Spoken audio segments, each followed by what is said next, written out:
ছোটবেলায় বলা হতো মাধ্যমিকে ভালো রেজাল্ট নিয়ে পাস করলে পরবর্তীকালে জীবনটা ঝিঙ্গালালা। তাই স্যারের কথা ভালো মতন শুনে ভালো মতন পড়াশোনা করে মাধ্যমিকে ফার্স্ট ডিভিশন লেটার নিয়ে পাস করে এইচএসে ভর্তি হলাম।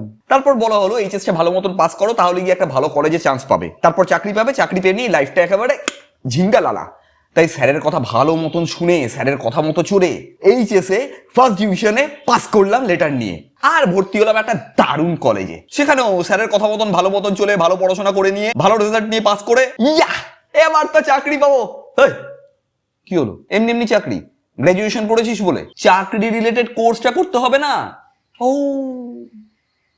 রাইট, তাই চাকরি রিলেটেড কোর্স শুরু করলাম, স্যারের কাছে ভর্তি হলাম, স্যারের কথা মতন চললাম, আর ভালো রেজাল্ট নিয়ে পাস করলাম। এবার তো লাইফ ঝিঙ্গালালা।